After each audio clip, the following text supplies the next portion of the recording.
Muy buenos días, de aquí hasta las 11, esto es Tiempo de Victoria, y en esta mañana te voy a pedir tres cosas. Primero, escucha esto con mucha atención. Segundo, si querés que retener algo, toma apuntes, y si no tenés tiempo y tenés un radiograbador, grabalo. ¿Sabe que en el libro de Marcos Witt, creo que el título es ¿qué hacemos con estos músicos? Parece que es así. Habla de la adoración, de la alabanza, de lo que es lo suyo, ¿no?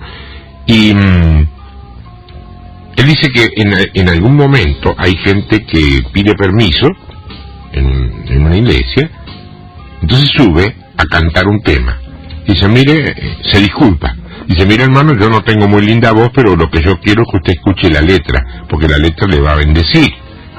Entonces cantan como para el campeonato del mundo, ¿ves? Que le hacen trizas los oídos a los que escuchan, pero todo bajo la función de que lo que va a bendecir es la letra. Entonces Marcos se pregunta, ya que no tienen excelencia para el canto, porque Dios no los levantó para eso, ¿por qué no suben y dicen la letra y nos ahorra todo lo demás?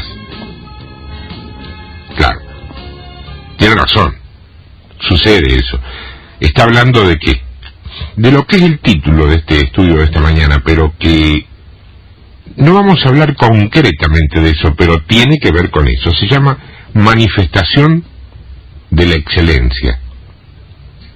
Pero es un título que yo le puse por lo global, pero trae mucha cosa muy chiquitita que a lo mejor hemos leído cientos de veces y todavía no hemos alcanzado a entender. No quiero perder tiempo. La base está, parezco Beira, la base está en el Evangelio de Juan capítulo 15, partiendo desde el versículo 26. Evangelio de Juan capítulo 15, partiendo del versículo 26. Allí dice, en el verso 26, pero cuando venga el Consolador como muchos ya saben, es la palabra Paracletos con K, y significa abogado, intercesor, alguien que va a tu lado, alguien que te protege. Es el Espíritu Santo, eso lo sabemos.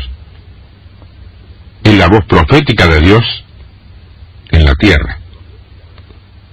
Alguien me consultaba los otros días basándose precisamente en un pasaje que está en Mateo. No hay un día de hablar sobre eso porque ahí hay una cuestión. Alguien de Granadero Baigorria que me está escuchando en este momento, en ese pasaje que vos me diste, hermanito, habla de la ley. Y si vos te fijas, el mismo ministerio, en la carta a los Efesios, habla de la gracia. Creo que son dos tiempos diferentes, pero es otro tema ese. Apocalipsis dice que el Espíritu de Cristo es el Espíritu de profecía. Si la Iglesia, cuerpo de Cristo, tiene el Espíritu de Cristo, tiene el Espíritu de profecía. La palabra sigue diciendo, Consolador, a quien yo enviaré del Padre, el Espíritu de verdad, el cual procede del Padre, Él dará testimonio de mí. Y vosotros daréis testimonio también, porque habéis estado conmigo desde el principio. Capítulo 16, verso 1. Estas cosas os he hablado para que no tengáis tropiezo. Os expulsarán de las sinagogas. Dice que te van a echar de la iglesia. Y aún viene la hora, atención con esto, aún viene la hora cuando cualquiera que os mate pensará que rinde servicio a Dios. Primero, no se mata solamente desde el punto de vista físico, se puede matar desde el punto de vista espiritual, desde el punto de vista anímico, desde el punto de vista psíquico, si vos querés. Pero dice, cualquiera que los mate pensará que rinde servicio a Dios. Yo te digo esto esta mañana, lo primero, primera bomba fuerte. Los que pueden intentar matarte espiritualmente, lo van a hacer pensando que le hacen un servicio a Dios. Te pregunto, ¿Quiénes tendrían interés en hacerle un servicio a Dios? ¿Los incrédulos o los creyentes? ¿El mundo inconverso o quizá alguna parte de la iglesia? Aleluya. No me parecía aleluya. Aleluya por lo que descubrimos. No que todavía así. Sí, está bien, pero no me gusta que se critique a la iglesia. Nadie te critica a la iglesia, hermanita, hermanito. Lo que hacemos es poner las cosas, no en su lugar, en el lugar que la Escritura dice que tiene que estar. No donde a nosotros nos parece. Pero escuchame, partiendo desde mí, agarrar a cualquiera y hablarle mal de su congregación, pero la patada más chica que te pega en la nuca, porque a nadie, a ninguno nos gusta que se nos hable mal de nuestra iglesita chiquita, así sea grande. Somos todos lindos, somos todos buenos, queremos defender eso, pero eso no es lo que dijo la Biblia. Sigo, verso 3. Y harán esto que te contaba, porque no conocen al Padre ni a mí, dice Jesús eso. Te está diciendo Cristo que los que no conocen a Él ni al Padre son los mismos que pueden intentar matarte espiritualmente. O sea que lo que te dice con total seguridad y autoridad es que hay una parte de la iglesia que, pese a congregarse y hacer todo lo mismo que hacen los demás, en realidad no creen en Cristo ni en el Padre Celestial. Lo siento mucho. Él lo dice, yo no. Yo lo repito. Pero no soy yo el que lo digo, lo dice Él. Verso 4. Mas os he dicho estas cosas para que cuando llegue la hora os acordéis de que ya os lo había dicho. O sea, no te hagas el distraído o ponga carita de yo no sabía nada. Dice que ya te lo dijo. Sigue. Esto no os lo dije al principio porque yo estaba con vosotros, pero ahora voy al que me envió y ninguno de nosotros me pregunta ¿a dónde vas? Qué tremendo, ¿no? Dios le está diciendo a este grupo de muchachos, bueno, me voy. Dios, Cristo. Dios encarnado, Hijo de Dios, Cristo. Bueno, me voy. Ya lleva 3 años con ellos, ¿eh? Y a ninguno se le ocurre preguntarle para dónde va. Estaban demasiado deprimidos como para salir del centro de su persona e interesarse por él. ¿Qué decían? ¿Y ahora quién me va a ayudar?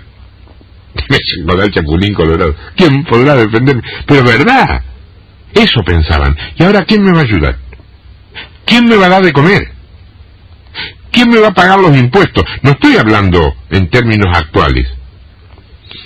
¿No pagó el Señor los impuestos por él y por el otro con lo que encontró dentro de la pancita de los pescados? ¿No dice eso la Biblia? ¿No les dio de comer cuando multiplicó los peces y los panes? ¿No los ayudó? La misma mentalidad de la iglesia.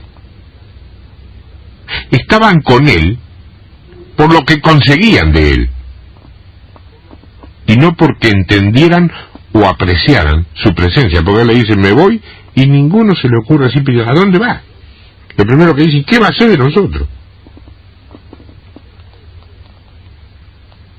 Sin embargo, cuando Pablo se va de la iglesia de Éfeso, dice que se le colgaron del cuello y empezaron a llorar.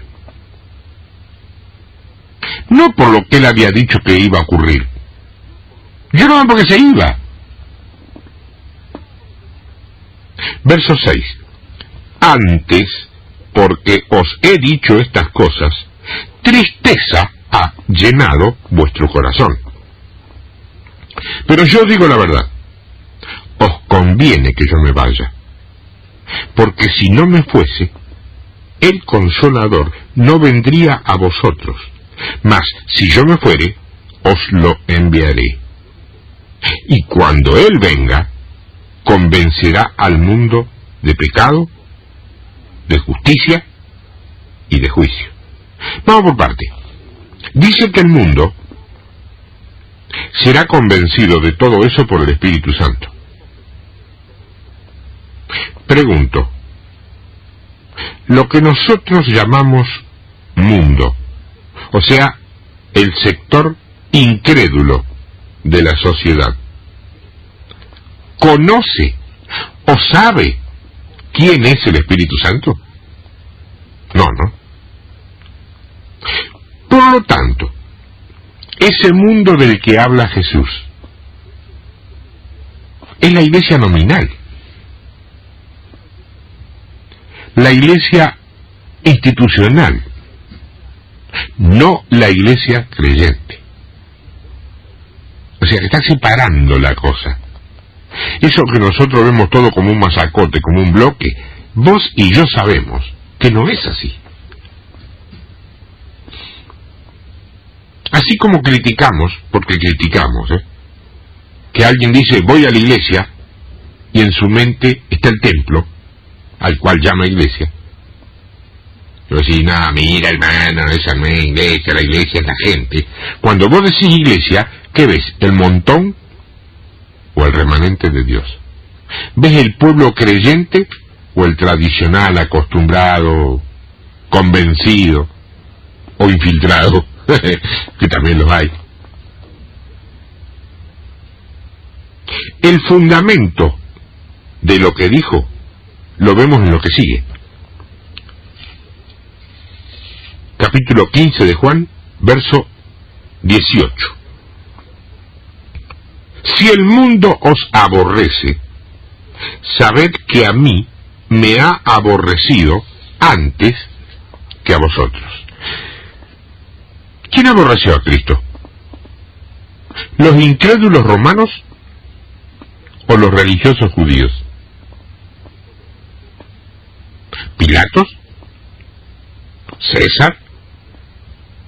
A ellos les resultaba indiferente. Pero a Anás, Caifás y a todo el Sanedrín, no. ¿Quién aborreció entonces a Cristo? ¿El mundo o la iglesia? ¡La iglesia! ¿Quién aborrece al cuerpo de Cristo hoy? ¿El intendente municipal? No, nos trata con afecto, nos recibe, nos da algunas posibilidades, no se congrega con nosotros, pero no nos odia, no nos combate. ¿El gobernador de la provincia? Más vale que no. Algunas autoridades religiosas, lo dejamos ahí, no lo sé. Pero yo te puedo garantizar que al cuerpo de Cristo hoy lo combate la misma estirpe o la misma esencia que combatió Israel. Israel jamás perdió una batalla desde afuera. Siempre cuando tuvo derrota la tuvo con gente que estaba adentro. Decí conmigo, acabo de aprender algo. Sí. Verso 19. Si fuerais del mundo, ten en cuenta lo que le está llamando mundo, el mundo amaría lo suyo. Pero porque no sois del mundo, antes yo os elegí del mundo, por eso el mundo os aborrece. Mas todo esto os harán por causa de mi nombre, porque no conocen al que me ha enviado. Dice primero que una parte de la iglesia, la nominal, practicante quizá, pero no creyente, primero lo aborreció a él. Y después va a hacer lo mismo con vos. Y dijo, tal como viste en Juan 16, verso 2, que eso sucederá porque ellos no conocen al Padre que lo envió. Y como para que no te queden dudas sobre esa afirmación, acá te la repite. ¿Puede ser que exista una iglesia nominada como tal que no conoce a Dios el Padre ni a Dios el Hijo Jesucristo? Yo no me atrevería a decirlo. Pero hay un problema. Él sí se atreve. Y si Él lo dice, yo lo creo. Amén. Juan capítulo 16, verso 1. Vuelvo ahí. Estas cosas os he hablado para que no tengáis tropiezo. Os expulsarán de la sinagoga. Te lo dije, te van a echar de la iglesia. ¿Pero de quién está hablando? De la iglesia. ¿Cómo la llamó a la iglesia? El mundo. ¿Todavía no lo ves? Mira. Anda a Juan capítulo 9. Un poquito más atrás. Ahí está. Verso 39. Juan 9, 39. Dijo Jesús: para juicio he venido yo a este mundo, para que los que no ven, vean, y los que ven, sean cegados. Primero, ¿dónde viene para juicio? A este mundo. ¿Cuál es el mundo al que él se refiere? El inconverso. No puede ser, porque ellos no ven. Y él te está diciendo que vino para que los que no ven, vean. Entonces, será la iglesia. Se supone que es la iglesia la que ve en el Espíritu, ¿no? Dice que vino para que los que ven sean cegados. Sí, señor. Cuando él dice mundo, acá es la iglesia. Yo me pregunto cuántos querrán seguir hablando de los mundanos ahora. Se nos olvida que el mundo es nuestra tierra de misión. El mundo, pese a lo que nos pueda parecer, reitero lo que más de una vez he dicho, ama a Dios. Lo que no quiere el mundo es a la iglesia. Nuestro enemigo está adentro. De afuera no puede. Las puertas del Hades no pueden contra la iglesia. Pero un reino dividido no prevalece. Israel, lo digo una vez más, nunca fue derrotado desde afuera. La iglesia tampoco. ¿A dónde está el mundo entonces? En el espíritu. Es una mentalidad, una forma de pensar, una línea, una corriente de pensamiento.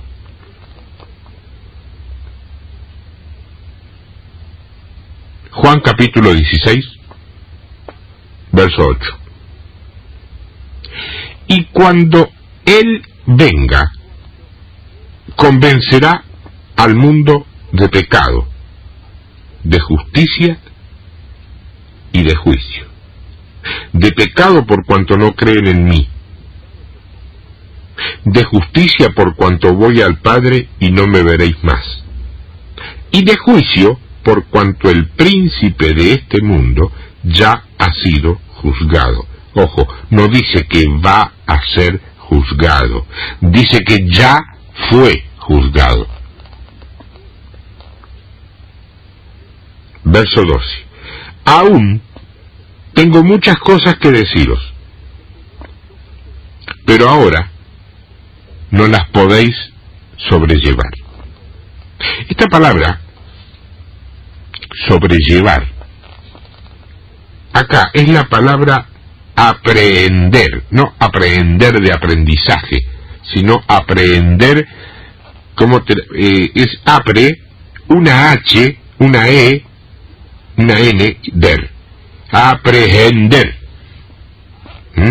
que quiere decir poseer, acaparar, soportar el peso. Tiene que ver con algo tan pesado, tan profundo que no lo podés sobrellevar. Si te lo doy, te dice, tu espíritu no va a tener la habilidad de contenerlo. Eso es aprender, que es la palabra, sobrellevar. Aún tengo muchas cosas que deciros, pero ahora no las podéis poseer, no las podés acaparar, no podés soportar el peso de lo que te tengo para decir. ¿Me entendés? Lo hago despacio porque quiero que cada palabra penetre en tu mente y vaya directamente a tu espíritu. No busques racionalizar esto, no tiene raciocinio. Tomalo por fe, pero tomalo por escritura. Comprobá en la Biblia si esto que te digo, por favor, es así. Comprobalo. No me creas a mí porque tengo una voz convincente, porque hablo despacito o porque se te dio la gana. No somos ignorantes por culpa de los maestros que nos enseñaron mal. Somos ignorantes por culpa de nuestra pereza de no agarrar la Biblia. Porque cuando nos enseñaron mal, si nosotros hubiéramos ido a la Biblia para ver si eso era así, nos hubiéramos dado cuenta que no era así. Pero si hoy que descubrís que no era así, te quedás con lo que yo te digo, te puede volver a pasar lo mismo. O al menos corres el riesgo. Verso 13. Pero cuando venga el Espíritu de verdad, Él os guiará a toda la verdad. Porque no hablará por su propia cuenta, sino que hablará todo lo que oyere, y os hará saber todas las cosas que habrán de venir. Él me glorificará, porque tomará de lo mío, y os lo hará saber. Todo lo que tiene el Padre es mío. Por eso dije que tomará de lo mío, y os lo hará saber. Dice que el Espíritu de verdad te va a guiar. Esta palabra, guiará, significa militar, incursionar, estar en la guerra invisible con el propósito de guiarte al lugar de destino. Estamos hablando de la voz de Dios en la tierra, que se manifiesta a través de los ministerios proféticos y los ministerios apostólicos, para guiarte a tu destino. Va delante del cuerpo, abriendo campo, para que vos llegues donde vas sin tropiezo. ¿Se entiende, no? Son los ministerios proféticos y apostólicos que van guiando tu destino como cuerpo de Cristo, como iglesia. Por eso hay que tener mucho cuidado. No estoy hablando de los profetas individuales que se paran y profetizan en forma personal. Si lo tengan en cuenta, La profecía a nivel personal, salvo casos muy especiales, no era la rutina de Dios. Cuando Dios mandaba profecía y palabra, era para el cuerpo y era en función de la iglesia. Palabra individual fue en determinados momentos. Escuché un siervo una vez que dijo algo que a mí me impactó, pero que lo tomé como una rutina para incluir al discernimiento. Hay gente que está tan enamorada de los milagros que te acepta milagro hasta de los demonios. ¿Sabes una cosa? Sí y sí. De pronto hay un milagro, un hecho sobrenatural, y la gente dice, gloria a Dios, pero, ¿sabe una cosa? Eso no, en medio como que no se da con la palabra, al contrario, ahí te está diciendo que tenés una libertad. Sí, pero vos viste que fue sobrenatural, pero más vale si los demonios también son sobrenaturales. No tenemos que asombrarnos por eso. Pero el poder de los demonios es limitado, el poder de Cristo, tu Señor, es ilimitado, es ser todopoderoso. El diablo no es todopoderoso, pero no deja de ser poderoso. Entendámonos bien. En la dimensión es, mejor dicho, la dimensión profética de Dios en la tierra, que tiene la habilidad de ver el futuro y cambiar, ¿cómo te puedo decir?, la hostilidad para que vos llegues a destino. Y fíjate que la guerra que tiene es con los mismos que está guiando. ¿Con quién se peleaba Moisés? Con la gente que llevaba, no con los egipcios. Yo me pregunto cuántos querrán ser profetas ahora, ¿no? Pues viste que trae medio como estatua, profeta.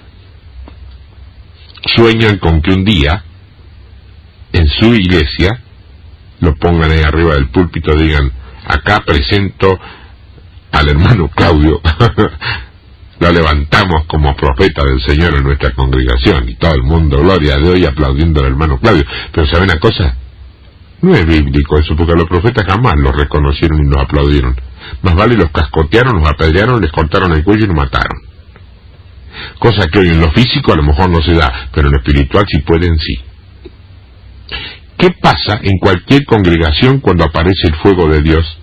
Aparecen 43 autobombas de bomberos voluntarios, y bien voluntarios, que creen estar haciéndole un servicio a Dios y andan con las mangueras tratando de apagar el fuego. ¿Sí o no? ¿Digo alguna pavada o digo algo de verdad? Si digo una pavada, llámeme y dígame, dice pavada. Yo la acepto. Pero si digo algo que usted ha visto, por lo menos por la ventana, en otra congregación, ¿no es la suya?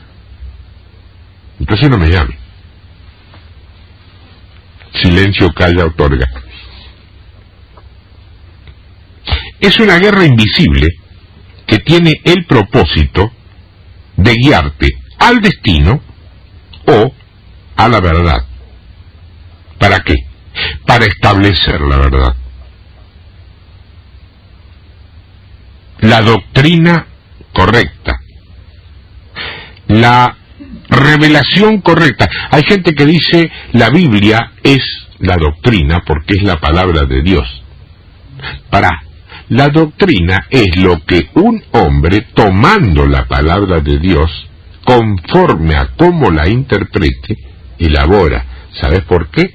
Porque la palabra misma dice que esta palabra, la de Dios, es buena para doctrina. No te dice que es doctrina, te dice que es buena para doctrina. Pero es buena si vos la interpretás en el Espíritu Santo, el mismo Espíritu Santo que inspiró su creación. Si vos la interpretás conforme a tu raciocinio, a tu análisis, o conforme a tu tradición denominacional, puede que sea tergiversada. ¿Y vos sabés lo que es tergiversar la palabra de Dios?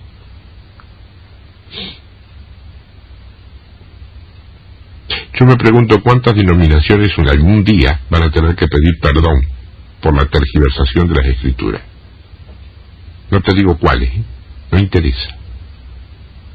No interesa cuál o cuáles, pero van a tener que pedir perdón. Vamos quizá a tener que pedir perdón por la tergiversación de las Escrituras en función de decir, vieron, yo tenía razón. Si vos querés, le hace decir cualquier cosa a la Biblia para que fundamente tu opinión, pero no podés. La Biblia no va a decir lo que vos querés que diga, dice lo que dice.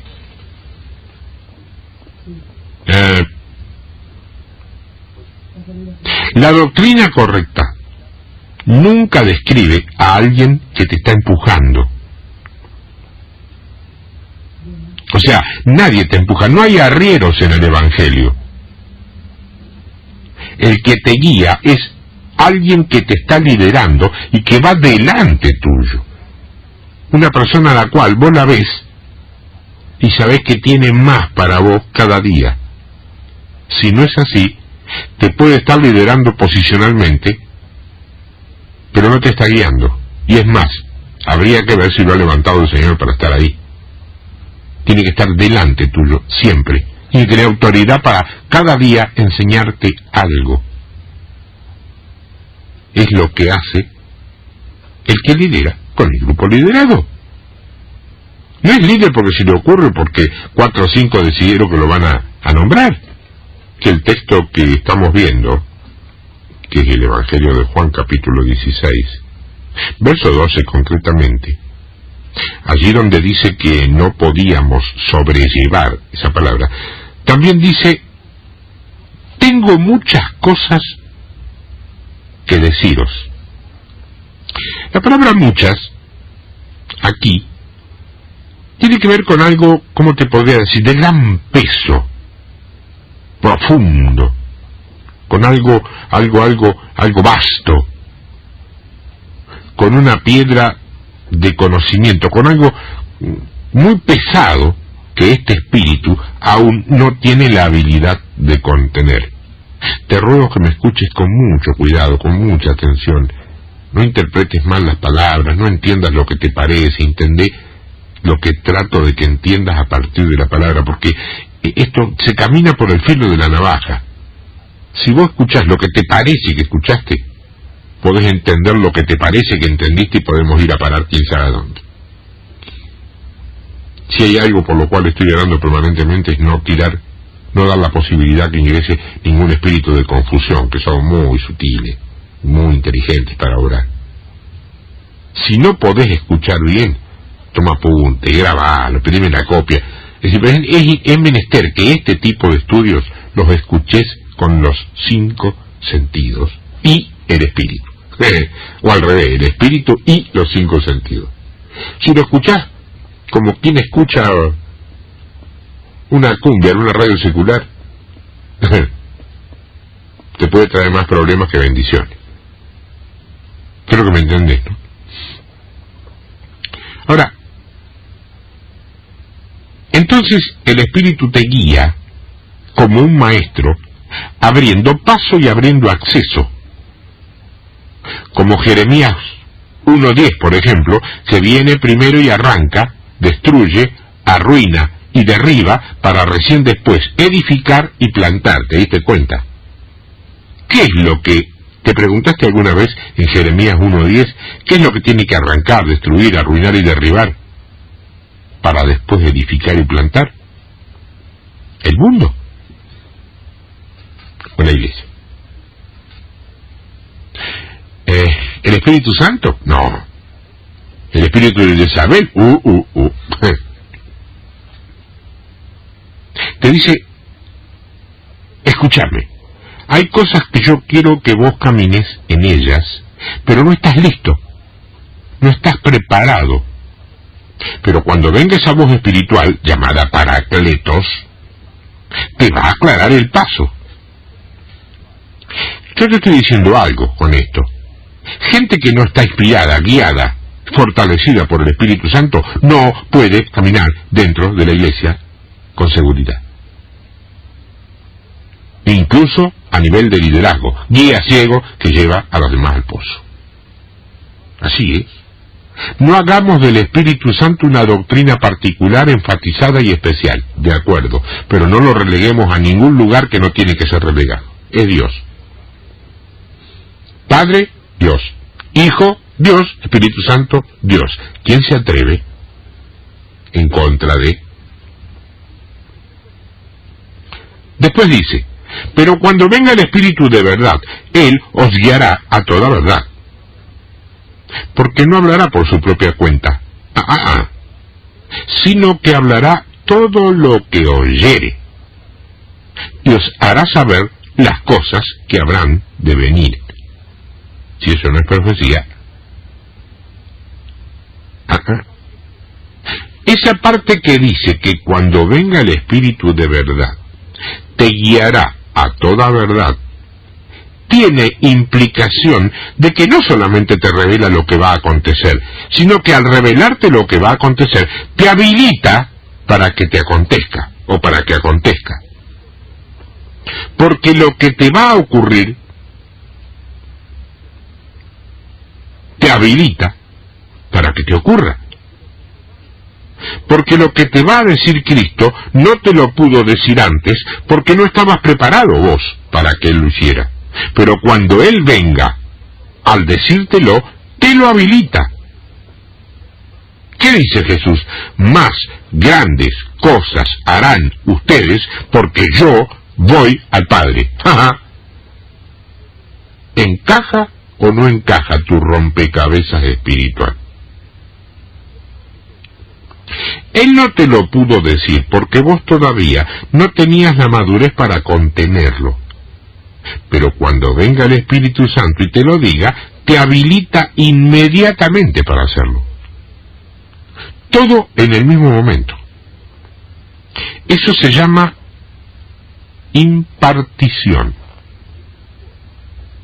Es la forma en que se transmite lo que vos venís a buscar y que la Iglesia redujo, en algunos casos, a oraciones en el frente, a ese constante pasar y pasar, y al costumbrismo dependiente del clásico pastor, ore por mí, ore por mí.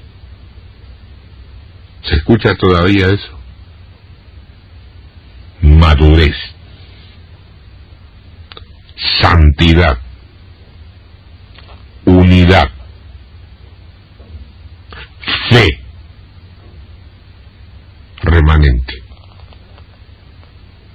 ¿Para qué viene el Paracletos? El Consolador, el Espíritu Santo de Dios.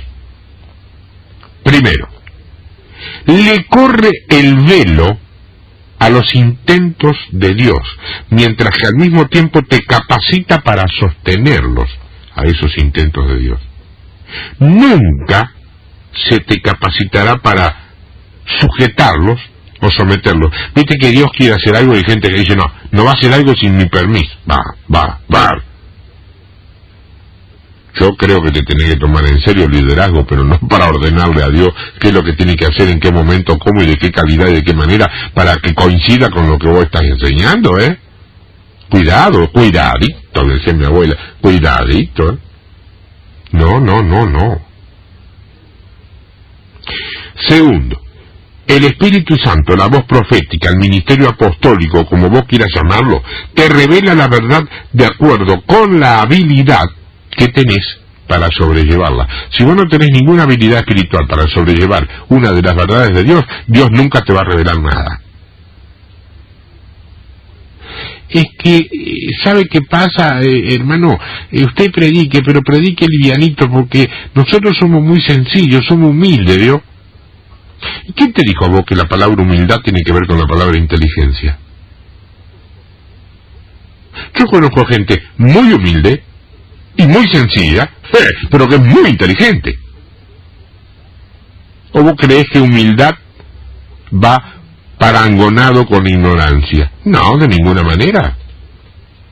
De ninguna manera. No lo acepto, es acepción.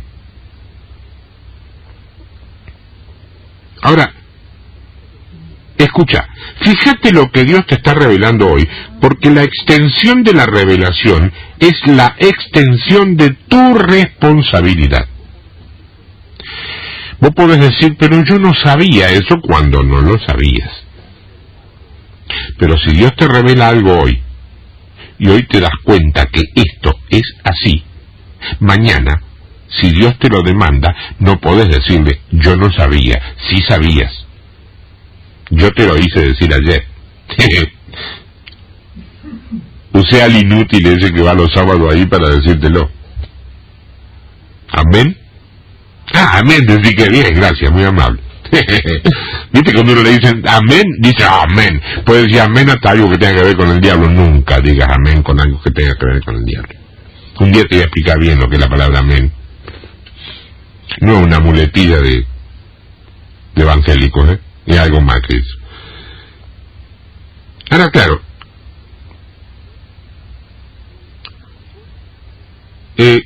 por eso sabemos que el fin está cerca, porque estamos,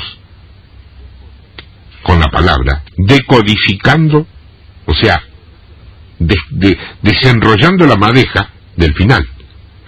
Y así es que descubrimos el fin. A medida que nos vamos acercando, vemos más claro.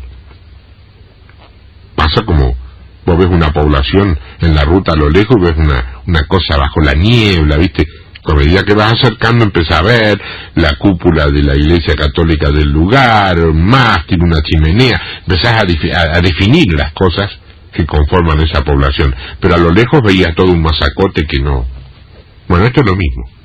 A medida que nos vamos acercando, vemos más claro. La ciudad esa, el pueblo eso, puede ser la Jerusalén celestial, si vos querés. Él no te va a revelar lo que no te corresponde a vos hacer. Te lo repito porque eso te puede enseñar algo y te puede preservar tus espaldas en tu congregación. Él no te va a revelar lo que no te corresponde a vos hacer. Ese fue el error de la religión. Tratar de descubrir el fin desde el principio. Hicieron cada disparate con eso de que todos los años Cristo venía. Iban a la montaña, se vestían de blanco, ¿vos te acordás? La década del 60 por ahí, era toda escatología. Cristo viene el rapto, vamos todos, ¿no? Contaba Dante el lunes que dice que él se acuerda, era chiquito de esa época, y que la década del 70, que dice que fue a la escuela y le dijo a la maestra que no venía más porque el Señor lo venía a buscar, no iba más a la escuela. Y se lo dijo a la mamá y la mamá lo bancó 3 días. Al tercer día sacó la zapatilla y a la escuela o a la escuela. Él lo contaba como una anécdota muy jocosa, pero era la onda que andaba en ese momento. Cristo viene ya, Cristo viene ya. Cristo no puede venir nunca a buscar una iglesia que no se levante en victoria. ¿Quién dijo que Cristo viene a buscar una iglesia derrotada? O una iglesia que no ha podido predicar el Evangelio hasta el último confín de la tierra. ¿Te olvidás que hay todavía miles de millones de personas que no conocen, ni siquiera han oído hablar de Cristo? Tercero, el Espíritu Santo, la voz profética, te trae al ámbito del entendimiento. Y cuarto, rompe el poder o el yugo de la ignorancia. Es un yugo la ignorancia. Y yo no pude ir a la escuela. ¿Quién te dijo vos que tiene que ver la escuela acá?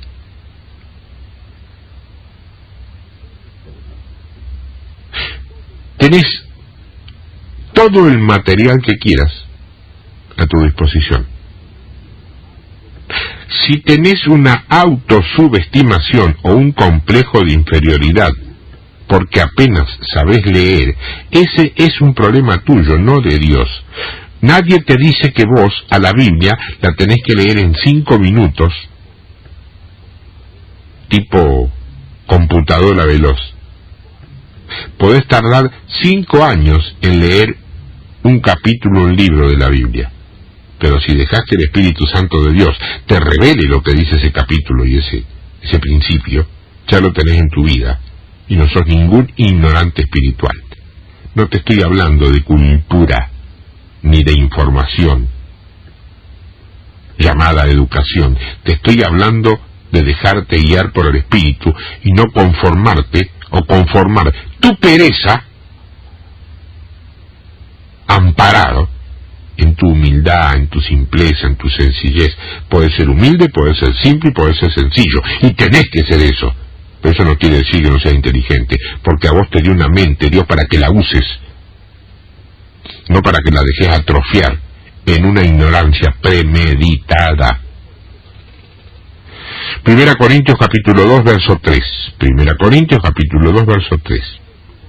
Dice Pablo: y estuve entre vosotros con debilidad y mucho temor y temblor, y ni mi palabra ni mi predicación fue con palabras persuasivas de humana sabiduría, sino con demostración del Espíritu y de poder. Nota que Pablo no dice que él andaba haciendo milagros. Eso nos ha parecido muchas veces porque se entiende este verso como nos parece a nosotros que debería ser y no como verdaderamente es. Mirá, clase de gramática, clase de lengua, castellano. ¿Te acordás cuando lo hiciste? ¿Alguna vez lo hiciste? Bueno, ¿te acordás de esa época cuando te tocaba estudiar esas cosas? Bueno. Sujeto y predicado. ¿Te acordás de eso?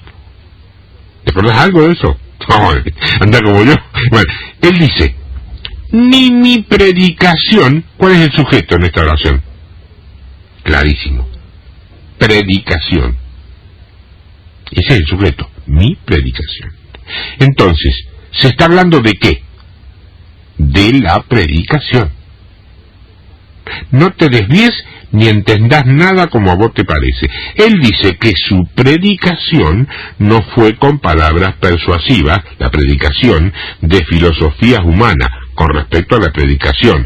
Dice que su predicación, el sujeto, fue demostración del Espíritu en la predicación y de poder en la predicación.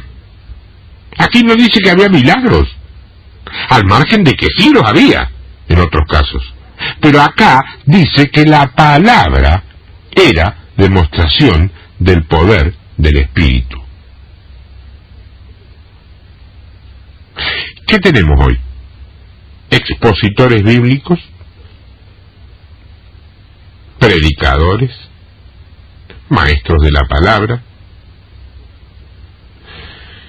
y gente que ocupa lugares hablando determinada cantidad de tiempo. Todo eso tenemos.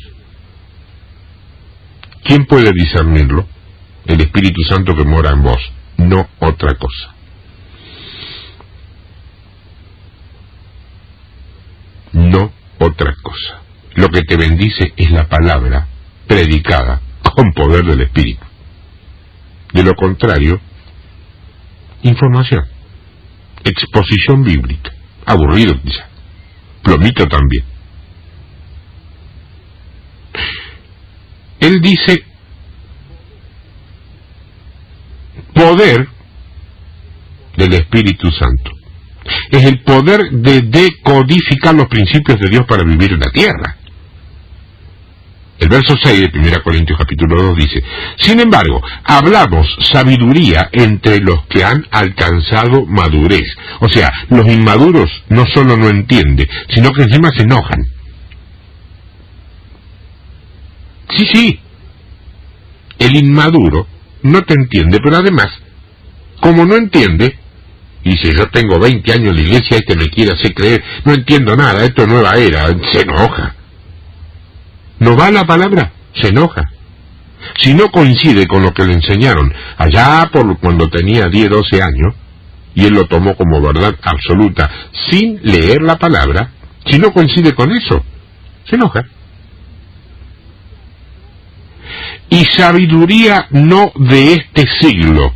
Siglo, acordate, es cosmos. No es 100 años en este caso. Sistema. Cosmos, sistema. Mentalidad. Sabiduría no de esta mentalidad, que perecen. Mas hablamos sabiduría de Dios en misterio, la sabiduría oculta, la cual Dios predestinó antes de los siglos. O sea, antes de los sistemas que ahora se conocen. ¿Para qué?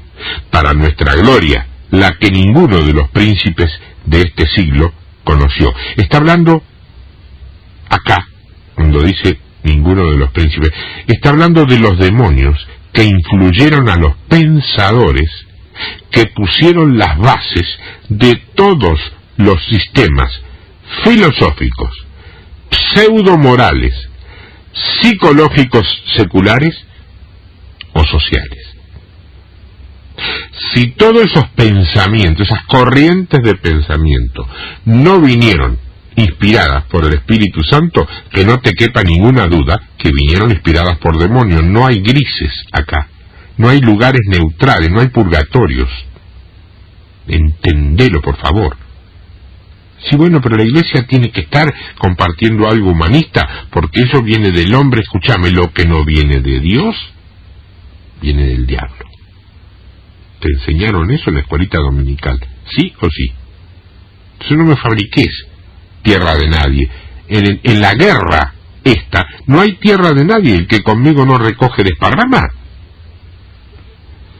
Conclusión: los demonios operan sobrenaturalmente, es cierto, como te decía hoy, pero en ignorancia. No saben lo que está pasando. Ninguno de los príncipes de este siglo sabe lo que está pasando. Operan en ignorancia. ¿Por qué? Vos le llevas una ventaja al demonio más poderoso que vos quieras entender. Vos tenés el Espíritu Santo de Dios, el demonio no. Vos tenés quien te guía a toda verdad, el demonio no. Ahora, si vos rechazás al Espíritu Santo de Dios y al que te guía a toda verdad, estás en igualdad de condiciones. Y en igualdad de condiciones, como los demonios son sobrenaturales, te pueden. Por eso es en Cristo. No conociendo historia de Cristo, no, en Cristo. Ahí el maligno no te toca, en Cristo. Por eso Pablo le decía a la iglesia, no seáis ignorantes. Dios no unge ignorancia, y mucho menos ignorancia es profeso. A propósito.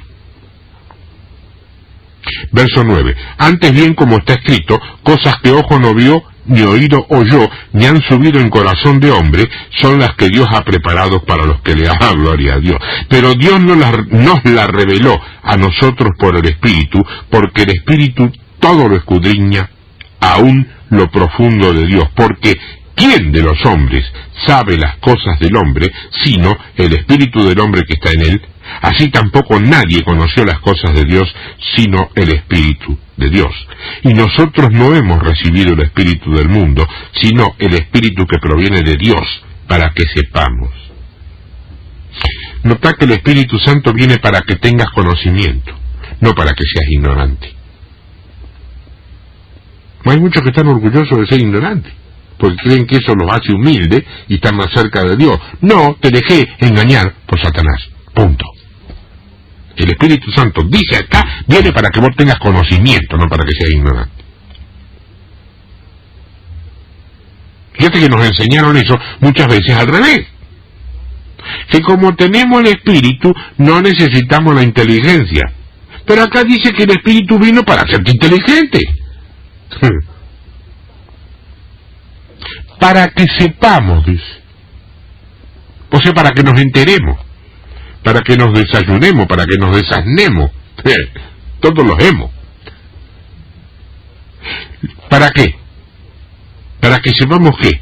Lo que Dios nos ha concedido. ¿Vos sabés lo que Dios te ha concedido? Ah, la salvación eterna. Eso te la concedió porque el hombre se cayó, pero el plan de Dios no era ese. Sí, el deseo de Dios, que todos sean salvos. El propósito de Dios es otro. Que vos seas una parte del cuerpo que recupere el reino en manos del usurpador. Pero hermano, nadie sabe lo que Dios tiene para nosotros. Mentira. ¿Cómo se te ocurre que Dios va a trabajar junto con nosotros como si fuéramos los socios de Él y sin decirnos qué es lo que piensa o qué es lo que quiere hacer? Dios siempre te va a decir lo que quiere hacer. El problema es, ¿te vas a llevar el apunte, sí o no? ¿O vas a seguir con tu agenda personal, tus proyectos y todo lo que hiciste como propuesta de acá a 10 años? Y que a Dios no se le ocurra cambiarlo porque vos sos el que está ahí. Ah, bueno. Problema tuyo es. Pero Dios sí te va a decir lo que quiere. ¿Cómo se te ocurre que va a trabajar con vos como aliado y no te va a tener enterado como hijos cuáles son sus planes? Si vos entras a trabajar en un lugar nuevo y te presentás ante tu nuevo patrón, ¿qué es lo primero que le preguntás? Justo eso. Señor, ¿qué hago? La iglesia es igual. ¿Por qué? Porque nos enseñaron que existimos para adorar a Dios. Y como no entendimos que a Dios se le adora con actos, con gestos, con hechos, con conductas, con enseñanzas, todavía andamos todos enamorados de Marquito Witt, que es un modelo adorador. Es cierto, pero que se manifiesta en solamente uno de los terrenos aptos para la adoración. Porque las canciones que cantás vos en tu templo, yo en el mío y todo lo demás, tienen que ser o serán un reflejo de lo que pasó en la semana. Si no lo son, están vacías. A mí no me cabe ninguna duda, cuando Marcos canta, el infierno tiembla, porque él adora. Pero vos podés cantar lo mismo de Marcos y el infierno no se da ni por enterado.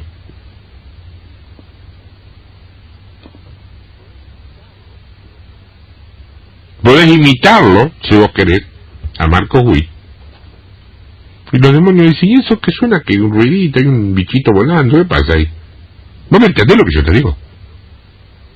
Venir a dar gloria a Dios sin haber hecho nada es estar vacíos. Al templo se viene a celebrar los logros que hubo en la semana, no las derrotas. Deberíamos venir a dar gracias por prevalecer 7 días sobre el sistema del mundo. No a ver si recibimos algo, cargar un poquito la pila para durar otra semana. Por el amor de Cristo Jesús, ¿me entendés lo que te estoy diciendo? Verso 13, lo cual también hablamos. O sea, que lo que vamos a saber nos llega por mensajes.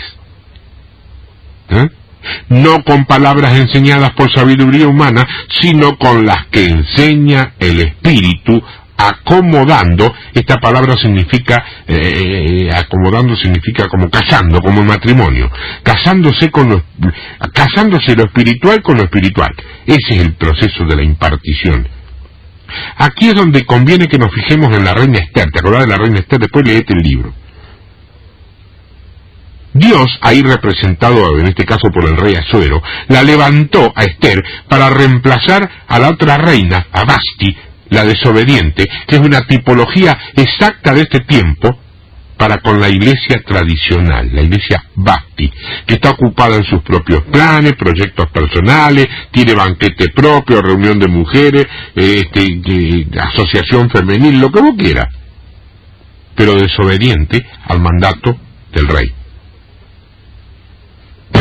Eso pasó con Vasti, ese ruidito que vos escuchaste, la levanta Esther, contemporánea, alineada con los propósitos y la voluntad de Dios. ¿Cuál es la posición de Esther, a diferencia de las demás vírgenes, como 2000, que yo no me acuerdo cuánto trajo, que aguardaban el llamado del rey? ¿Qué decía ella? Nada artificial, no quiero collares, no quiero aros, no quiero tinturas, no quiero maquillaje, no quiero aceite. La belleza está en mi interior, decía Esther, no en mi exterior. ¿Dónde está la belleza de la iglesia hoy? Esther, Vasti.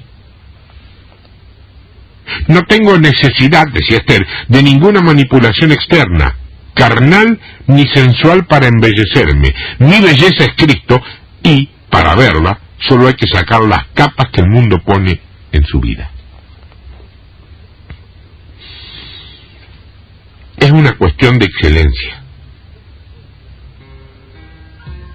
No se puede tener un ministerio excelente sin ser excelente.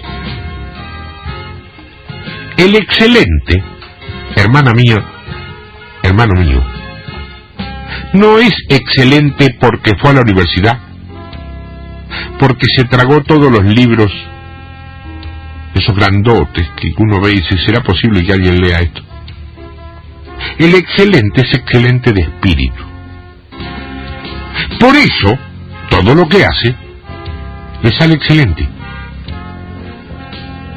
Hay diferencias en practicar o entre practicar un ministerio excelente que tener un espíritu excelente. La iglesia Esther dice, yo ya vengo excelente por dentro. Lo único que necesito es manifestarlo. Yo te pregunto en esta mañana, no a vos, que sos como yo, un humilde miembro, no, te pregunto para que estés orando, para que lo estés batallando en el terreno espiritual. ¿Hay una manifestación de la excelencia de Dios en la mayoría de nuestras congregaciones llamadas iglesias? Si no las hay en tu congregación, ponete a orar ya mismo, ni mientras termine esto. Si la hay, dale gloria a Dios. Sos parte del remanente. Pero primero, preocúpate en llegar a la excelencia en tu propia vida. Eso va a recibir bendición de Dios, porque Él quiere hijos en excelencia, porque eres excelente. Así como papá, que es abogado, quiere que su hijo sea abogado, o papá que es albañil quiere que su hijo sea albañil, papá que es excelente quiere que vos y yo, que somos sus hijos, seamos excelentes. Ni nos permitamos desafiarlo jugando con una falsa modestia a ser humildes, ignorantes, creyendo que de esta manera estamos más cerca. Dios te bendiga.